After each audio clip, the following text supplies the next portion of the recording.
ហារាំងស្ទះរឿងការងារកំពុងតែរាំងស្ទះមានអារម្មណ៍ថាជីវិតកំពុងតែជួបនៅស្មាតោពាក្យដែលយើងនិយាយភាសាធម្មតាឧបសគ្គឬអ្វីជាច្រើនដែលធ្វើឲ្យយើងស្មុគស្មាញខ្លាំងក្នុងអារម្មណ៍ខ្ញុំថ្ងៃនេះវាចៃដន្យអីខីហ្នឹងតែខ្ញុំមិនបានទៅស្មុគស្មាញដល់ថ្នាក់ហ្នឹងតែវាមានអារម្មណ៍ថាវាមួម៉ងមកផ្លេតហ្នឹងដោយសារមាន2 3ចន្លោះដែលធ្វើឲ្យចិត្តយើងមិនសប្បាយចិត្តចាដែលធ្វើឲ្យយើងអត់សប្បាយចិត្តមានមនុស្ស3 4នាក់ដែលធ្វើឲ្យយើងអត់សប្បាយចិត្តចាទាំងតែយើងបានធ្វើល្អអស់ហើយវាអត់សប្បាយចិត្តហ្មងចាធ្វើឲ្យប៉ះទង្គិចនៅផ្លូវអារម្មណ៍របស់យើងធ្វើឲ្យយើងមានអារម្មណ៍ថាមិនស្មុគស្មាញអីទេព្រោះយើងអត់បានទៅកើតទុកអីតែវាមានអារម្មណ៍អត់ស្រឡះចាហើយបើជាធម្មតាខ្ញុំក៏អត់បានធ្វើពិធីអីដែរតែថ្ងៃនេះវាចៃដន្យអីវាដល់ key ត្រូវចែកម្លែករឿងហ្នឹងអញ្ចឹងយើងក៏ workshop បដ ாய் ទៅអញ្ចឹងបានគេថាធម៌ពលនៃអំបិលគឺជាធម៌ពលដែលអាចលាងជម្រះនៅផលអវិជ្ជមានទាំងឡាយទាំងពួងបាននៅពេលដែលអ្នកមានអារម្មណ៍ដូចគេប្រើអំបិលលាងសូយអីនោះនេះណាអីចឹងណាគឺប្រើអំបិលដើម្បីលាងឧបទ្រពចង្រៃដើម្បីលាងធម៌ពលអវិជ្ជមានតែថ្ងៃនេះយើងនឹងលាងបែបលក្ខណៈ version ថ្មីមួយទៀតឲ្យវាប្លែកថ្មីហើយយើងនឹងឲ្យអ្នកទាំងអស់គ្នាសាកទាំងអស់គ្នាចានេះគឺជំនឿបងប្អូនណាមិនមែនជាច្បាប់ស្រូបទាញទេវារួមច្បាប់ស្រូបទាញបន្តិចបន្តួចចាវាមិនរួមអីខ្លាំងទេតែវាជំនឿខ្លាំងជាងច្បាប់ស្រូបទាញចាវាតកតងនឹងជំនឿនិងធម៌ពលចាអញ្ចឹងបងប្អូនមានអំបិលធម្មតាក៏បានដែរអំបិលធម្មតាអំបិលហ៊ីម៉ាឡៃតែបើការណែនាំគេណែនាំបើសិនជាយើងមានណាប្រើហ៊ីម៉ាឡៃអូនសុំសព្រាកូនអំបិលហ៊ីម៉ាឡៃអញ្ចឹងបងប្អូននៅពេលដែលយើងជួបការរាំងស្ទះខ្ញុំជឿថាពេលខ្លះអាពេលហ្នឹងវាធ្វើឲ្យយើងមុនមកមួឲ្យអារម្មណ៍ក៏មិនល្អត្រូវអត់មនុស្សកាលណាជួបរឿងនេះរឿងនោះការរាំងស្ទះនៅការងារខ្ញុំជឿថាអ្នកទាំងអស់គ្នាអត់មានអារម្មណ៍នឹងស្រស់ស្រាយអញ្ចឹងខ្ញុំចង់ឲ្យអ្នកទាំងអស់គ្នាសាកតិចនិចមួយនេះខ្ញុំជឿថាអ្នកណាក៏ធ្លាប់ជួបនៅភាពអវិជ្ជមានធម៌ពលអវិជ្ជមានជួបការរាំងស្ទះដែរចាអញ្ចឹងយើង workshop នេះហើយខ្ញុំនឹងចែក key តទៅទៀតគឺបងប្អូនត្រូវតែរំចែក key នេះហើយធ្វើរួចរាល់អស់ហើយចារំហើយយប់នឹងសមាធិចាស្អែកឡើងគឺយើងមានវិធានការតទៀតចាអញ្ចឹងតើបងប្អូនធ្លាប់ជួបនៅអារម្មណ៍ស្មុគស្មាញអារម្មណ៍អវិជ្ជមានឬជួបភាពរាំងស្ទះនៅការងារឬអត់គេត្រូវយកគេ cancel គេថាយកមិនដឹងថាយកមិនគេថាកំងហើយមិនយកគេថាแบบចាំនេះចាំនោះរហូតដល់ការងារវាអត់បាន success អត់បានវាថាជោគជ័យ 100% បិទការលក់ឬក៏បិទនៅ order របស់យើងបានចាអញ្ចឹងការណែនាំចាគឺបងប្អូនយកអំបិលហ៊ីម៉ាឡៃចាចំនួន2ស្លាបព្រាចាអំបិលធម្មតាក៏បានតែយើងអត់មានយើងប្រចាំកាច់តុងអីច្រើនតែបើថាមានហ៊ីម៉ាឡៃយកហ៊ីម៉ាឡៃមកហ្មងទៅចាដាក់ចូលទឹកនេះដាក់ចូលក្នុងទឹកដាក់បានលើថ្លាអញ្ចឹងស្ពាន់ឬក៏ស្អីផ្សេងទាំងអស់ហាមជួអត់ឲ្យដាក់កឡជួឯងអត់ឲ្យដាក់កំប៉ុងជួឯងចាតែវាមាន workshop មួយទៀតដែលពិសេសគ្រឿងលុយចាអញ្ចឹងខ្ញុំដាក់អំបិលហ៊ីម៉ាឡៃ2 1ទឹកយើងរៀងច្រើនដែរដាក់រឿងប្រៃតិចទៅយើងសម្បូរដែរដាក់ចាហើយឲ្យយើងកូរអំបិលប៉ុណ្ណឹងទឹកប៉ុណ្ណឹងជឿនឹងប្រៃអត់ប្រៃហ៎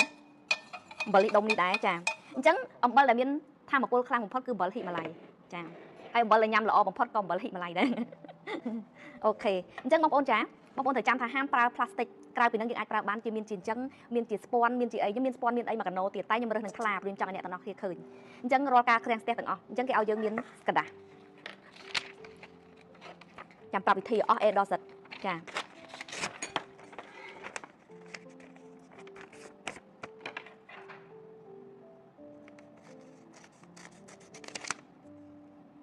ចឹងឲ្យយើងប្រើហ្នឹងអានេះករណីថាបងប្អូនណោះអាគុំសំអាយុយើងធ្វើចាអំបិលនឹងអាចទិញណាបានម៉ាក់អ៊ូយអត់ដឹងគេទិញគេលក់នៅណានៅខ្មែរមានអត់លក់អំបិលហ៊ីម៉ាឡៃមានមិនអត់ទេចាបើមិនមានទេដូចតាមហាងអីមានតាចាតាមហាងសាទំនើបអីមានបើមិនមានទេអំបិលធម្មតាយើងទៅកុំរឿងច្រើនយើងធ្វើអាណាស្រួលមិនបាច់អស់លុយចាអញ្ចឹងគេឲ្យយើងឈ្មោះសរសេរឈ្មោះរបស់យើងចាមិន1គីឡូហ្នឹងធ្វើបានតែម្នាក់ឯង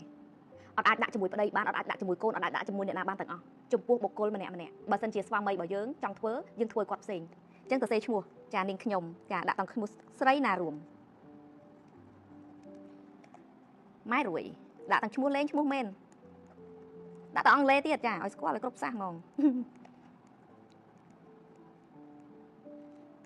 អូខេអញ្ចឹងដាក់ឈ្មោះយើងហើយណាចាបន្ទាប់មកទៀតមកខាងទៀតចាសារទំនើបអត់ខ្វះទេបងហ្នឹងហើយចាអញ្ចឹងឈ្មោះយើងមកខាងនេះមកខាងចាឈ្មោះយើងមកខាង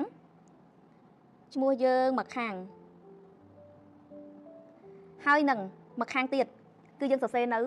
អ្វីដែលយើងចង់ឲ្យវារលូនអញ្ចឹងយើងឲ្យប្រើភាសាចក្រវាលចាចែ TH មានចាចែ PH និយាយរឿង TH ចែ TH ហ្នឹងមិនណែនាំឲ្យគេទិញមាសហើយដល់ពេលទៅថ្ងៃមុនជួបម៉ាក់ក្មេកគាត់មើលចែ TH ដែរហៅចែ TH ដល់ពេលទៅម៉ាក់ក្មេកថាចេះអញមើលអា PH ណាគេ PH អា PH លក់គ្រឿងគល់អាណអូ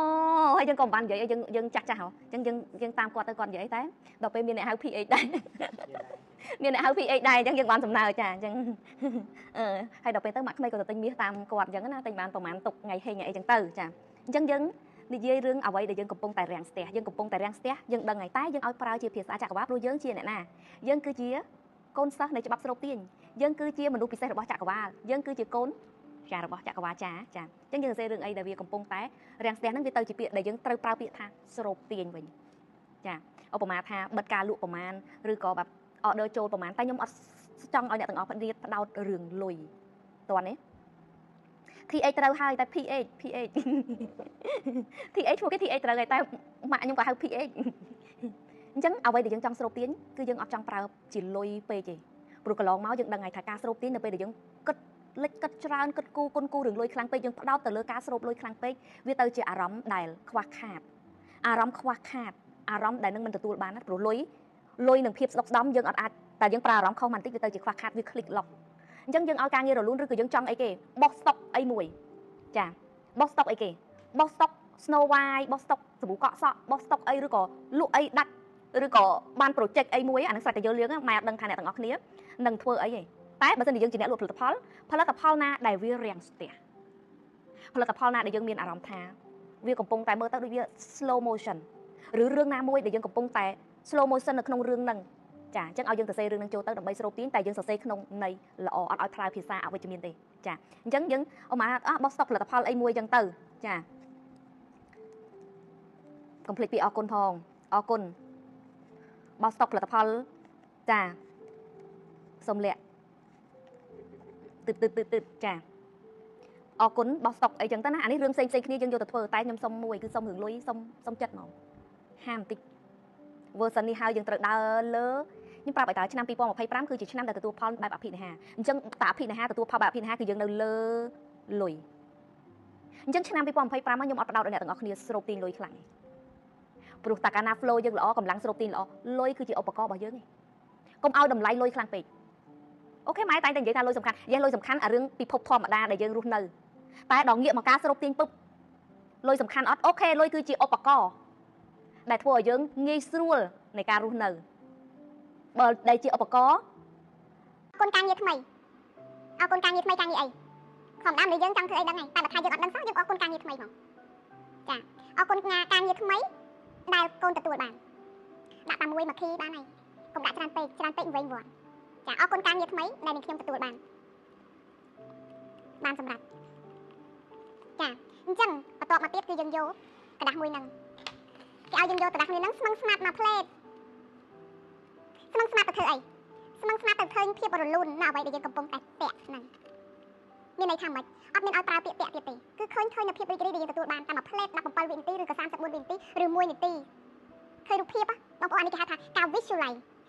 គឺការមโนឃើញរូបភាពភាសាមួយទៀតដែលគេនិយាយគឺ quantum ចាំចា quantum ចាំមានន័យថាយើងចាំអូយចង់អស់បនកូនកុំដាក់អស់បនដាក់មុខរបរកូនរីចម្រើនឬអីឥឡូវកូនលក់អីកូនធ្វើអីដាក់ហ្នឹងវិញបនពឹបចាប់ផ្ដោតរឿងលុយខ្លាំងឆ្នាំនេះប្រាប់ហើយលុយដឹងឲ្យបានហើយតែអត់ឲ្យផ្ដោតលើលុយផ្ដោតលើក្តីសុខផ្ដោតលើរលូនការងារផ្ដោតលើ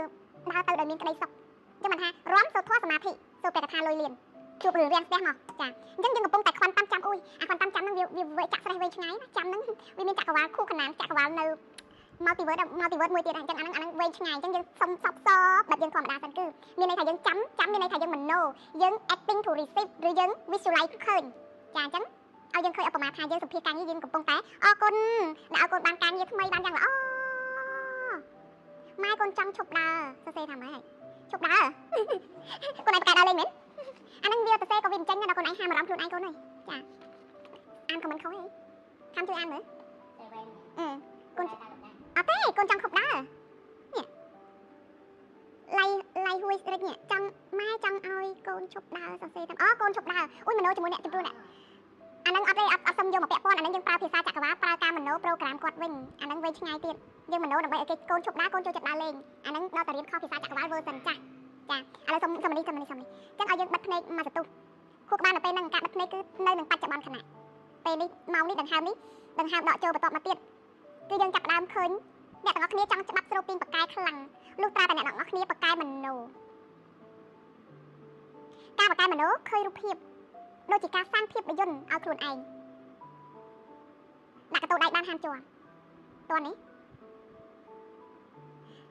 ហាមអីគេមិននិយាយនឹងដល់ហាមនេះនឹងសុំនិយាយហាមបងប្អូនឲ្យយើងបកាយមโนព្រោះអីការមโนនេះគឺជាការប្រើច្បាប់17វិនាទីបើសិនជាយើងឃើញរូបភាពដូចខ្លួនយើងឧបមាថាខ្ញុំមិនស្រូបទាញដីមកផ្ទះនេះហ៎បងអូននៅពេលតនេដែលខ្ញុំគេងមុនចូលគេងឬក៏ពេលណាដែលខ្ញុំអារម្មណ៍បាត់ស្រស់ស្រាយហើយអត់ដឹងថាធ្វើអីអញ្ចឹងខ្ញុំចាប់ផ្ដើមឃើញរូបភាពអីគេខ្ញុំដេកនៅលើក្រែហ្នឹងខ្ញុំចាប់ផ្ដើមឃើញរូបភាពខ្ញុំមានអាកូនកង់អាកូនឡានបើកទូចនោះចាតែពិតត្រូវយកវីដេអូហ្នឹងមកនិយាយរឿងមโนបានត្រូវបើកលេងមួយប្តីហើយឃើញអាផេនឌីអាផេនដាឃើញអាពីងឃើញអាប៉ៅឃើញអាប៉ាំងឃើញអាពាន់លៀនរត់លេងខ្ញុំសប្បាយចិត្តមែនតើហើយខ្លួនខ្ញុំដូចកំពុងតែបើកអាឡានតូចទាំងដីហ្នឹងចរចាមិនទាន់បានមើលទៅដូចជាអ្នកលក់ហ្នឹងដូចជាមិនចង់នៅលក់ផងចាដូចនៅរឹងថ្លៃនៅមិនចង់លក់ចាតែពិតយើងក៏ទិញតម្លៃរៀងគួរសមតែតម្លៃដែលខ្ញុំដាក់នៅក្នុងmaster list ឬគោលដៅរបស់ខ្ញុំដាក់លើសឡើង20000ដល់ពេលខ្ញុំទិញបានថោកជាង20000អ្វីដែលយើងបាន set គោលដៅទុកចាអញ្ចឹងខ្ញុំសូមបញ្ជាក់ថាអ្នកដែលប្រើច្បាប់ស្រូបទាញការមโน visualize គឺសំខាន់មែនតើចាវាគឺជាការដែលយើងបង្រួមគោលដៅឲ្យលឿនឧបមាថាយើងឃើញរូបភាពអញ្ចឹងគេថាច្បាប់ស្រូបទាញអ្នកនឹងមិនស្រូបទាញរបស់ដែលអ្នកចង់បានទេតែអ្នកនឹងស្រូបទាញអ្វីដែលអ្នកគួរគាត់អ្នកស័ក្តិសមមានន័យថាម៉េចស័ក្តិសមគឺស្មើនឹងរបស់អីដែលសមគ្នាគឺវាស្មើគ្នាដូចគេថាមនុស្សសំពីបនស្មើគ្នាសំពីបាបិនគ្នាគឺយើងនឹងនៅជុំគ្នាបានចាអញ្ចឹងនៅពេលដែលយើង visualize ឃើញរូបភាពម៉ែសុំអង្គុយចាំកណ្ដាលអត់ចាំកណ្ដាលមែនខំបិទសេរីកាមេរ៉ាចាំទេកូនមโนឃើញរូបភាពស្មើនឹងខ្លួនយើង acting to receive មានន័យថាអនុវត្តដូចអ្វីដែលវាកើតឡើងហើយនេះគឺជា snow នៃការប្រើច្បាប់ស្រូបទាញដ៏ advanced បំផុតដែលអ្នកទាំងអស់គ្នាមិនសូវនឹងបានយកមកប្រើជាពិសេសអ្នកដែលតែងតែភ្លេចខ្លួនយើងមិនថាពេលតនេយើងអត់ប្រើពេលតំណេនឹងឲ្យវាតំណេអត់ប្រយោជន៍ទេគឺយើងទៅមកវើងតែកុំវែងឆ្ងាយព្រោះមនុស្សយើងតែកាលណាវាវែងឆ្ងាយពឹបវាចាប់ផ្ដើមវាទៅជាការតាក់តែងវិញដូចខ្ញុំតែនិយាយចឹងឧបមាថាធម្មពលអីមួយដូចនេះចឹងតែមួយផ្លែតទេលើសពីមួយផ្លែតហ្នឹងតាក់តែងហើយដូចខ្ញុំយកឧបមាថាកំពុងដុតធូបនៅធម្មតានៅទៅវើងទៅបានមួយផ្លែតទេហ៊ានតែលើមួយផ្លែតហ្នឹងគឺយើងនឹងអ្នកតាក់តែងអូចង់ឲ្យខ្លួនឯងរំចង់ឲ្យខ្លួនឯងចេះចុះខ្ញុំដឹងហ្មងខ្ញុំមកត្រូវការតាក់តែងខ្ញុំដឹងតែទទួលដឹងតែមកវើងហ្នឹងពុបខ្ញុំត្រឡប់មកវិញធម្មតាទទួលដឹងត្រូវដាក់សតិខ្លួនឯងមកឲ្យសពគ្រប់មកអញ្ចឹងការដែលយើង acting to receive ដូចគ្នាយើងអាចដេកមโนកន្លះម៉ោង1ម៉ោងបានដោយមិនមានការគិតឆ្វេងឆ្វាត់ដែលមិនមុតស្រួលអញ្ចឹងសូមបាច់យូរ17វិនាទី34វិនាទី1នាទីហ្នឹងអស់ហើយអស់ខ្លាំងហើយអញ្ចឹងឲ្យយើងមានអារម្មណ៍ថាខ្លួនយើងនៅនឹងសូម្បីតែនេះក៏ដោយបងប្អូនខ្ញុំកាលនៅបរិយាអង្គខ្ញុំដាក់គោលដៅនៃការធ្វើផ្ទះនេះមួយនេះចាគឺខ្ញុំប្រើការមโนពេលហ្នឹងយើងតនេខ្លាំងដែរចាកាលហ្នឹងអត់ទាន់មានប្តីអត់ទាន់មានអីគឺនៅម្នាក់ឯងមានពេលវេលានៅម្នាក់ឯងច្រើនមែនតើមโนឃើញរូបភាពចាអ្វីដែលអត់ទាន់ឃើញគឺកាន់ដៃកូនតែពិតឃើញកាន់ដៃកូននៅផ្ទះហ្នឹងតែដោយសារវាចេះតែធ្វើឲ្យយើងពជាដោយសារយើងអត់សូវចង់ប្រមាណណាវានៅស្មើរឿងកូនចៅអីចឹងណាចាដល់តែពេលនៅមុខនេះចង់បានពេលអត់បានចង់បានពេលអត់បានប្រឡែងចោលពុបខ្ញុំគ្រាន់តែមโนប្រយោលទៅលេងតិចថ្ងៃណាដែលខ្ញុំមានអារម្មណ៍ថាខ្ញុំចង់មโนកន្លែងហ្នឹងខ្ញុំមโนដូចជា3ខែប្រឡែងបាន3ខែមโนតាម៉ាន់អូតូហើយទាំងហ្នឹងទៅសេហើយយើងប្រាប់ខ្លួនឯងថាយើងប្រឡែងខ្ញុំប្រឡែងតាមពិតយើងប្រឡែងបានយើងដឹងខ្លួនឯងទៅថាខ្ញុំប្រឡែងបាននៅទៅពេលដែលប្រឡែងបានមែនតើ3ខែគាត់គេអ្នកមកហៅយើងមានអ្នកដែលដឹកនាំមកហៅយើងឯងហើយអ្វីដែលយើង set អានេះទិញហើយអត់បញ្ហាទេនិយាយបានខ្ញុំមូសានខ្ញុំមានសភៅត្រឹមត្រូវដែលទៅសេលើសនៅអ្វីដែលគេដាក់ទៀបជាង20000យើង set ប៉ុណ្ណេះតែអ្វីដែលចរចាគ្នាបានមកសម្រាប់ខុសគ្នា$20000ច្រើនណាស់បងប្អូនច្រើនណា$20000ពីដុំចាពីដុំអញ្ចឹងខ្ញុំแบบអញ្ចឹងអ្នករៀនច្បាប់ស្រូបទាញបើសិនជាអ្នកមិនទទួលដឹងថាវាជាសារៈសំខាន់ទេរៀងតែបើអ្នកអង្គុយតែមโนមិនសบายរីករាយមិន check a body មិនមានភាពរីករាយមានស្ដីសុខអំឡុងពេលដើរទៅអ្នកក៏យឺតដូចគ្នាអញ្ចឹងមកថាឧបករណ៍ទាំងអស់ច្បាប់ស្រូបទាញវាត្រូវមករួមគ្នាទាំងអស់ដូចគ្នាអានេះក៏ត្រូវធ្វើអានោះក៏ត្រូវធ្វើអានេះក៏ត្រូវធ្វើអានោះក៏ត្រូវធ្វើចាអូខេអញ្ចឹងដាក់ចូលទៅហើយគឺយើងកោអញ្ចឹងចិត្តយើងមិនហ្នឹងឲ្យយើងមโนឃើញរូបភាពអ្វីដែលយើងចង់បានបោះ stop ឥឡូវខ្ញុំធ្វើបែប workshop បែបរបស់ខ្ញុំ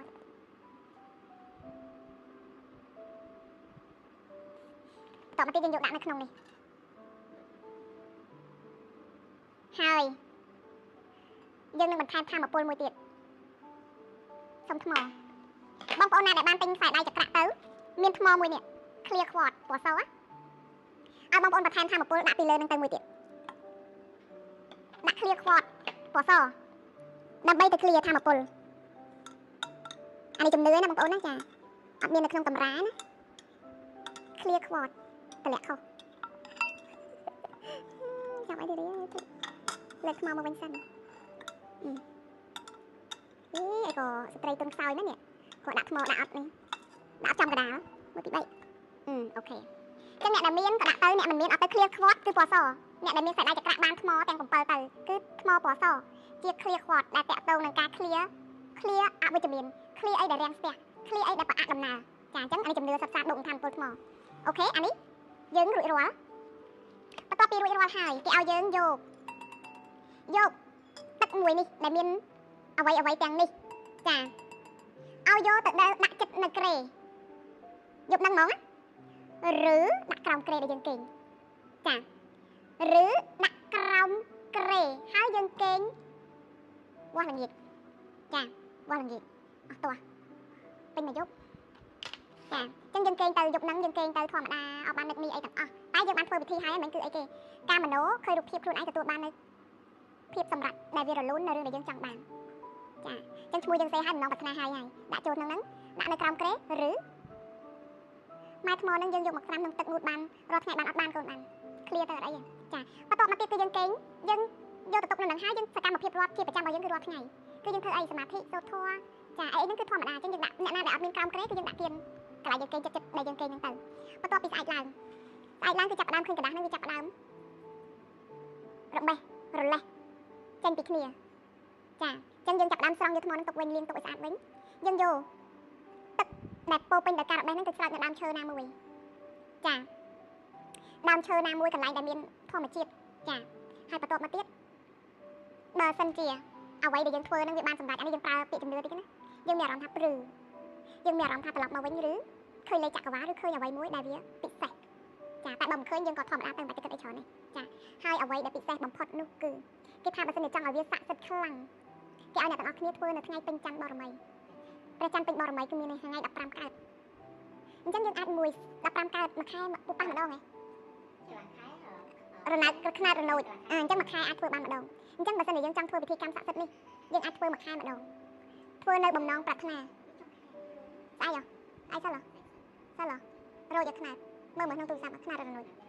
តែមិនទាន់ទេឥឡូវហើយហ្នឹងចាហ្នឹងហើយអញ្ចឹងគេថាថ្ងៃច័ន្ទពេញបរមីបងប្អូនដឹងไหมអត់ថ្ងៃច័ន្ទពេញបរមីគឺជាថ្ងៃដែលមានធម៌ពលខ្លាំងអញ្ចឹងសូម្បីតែអ្នកដែលគាត់ពាក់ពីសៀកគេឲ្យយកពីសៀកឬវត្ថុស័ក្តិសិទ្ធិណាដែលแบบយើងសក្ការៈនៅក្នុងផ្ទះគេឲ្យយកទៅងូតនៅពន្លឺព្រះច័ន្ទអានេះជំនឿតគ្នាមកឯងគេឲ្យយកពីសៀកអែលក្បាល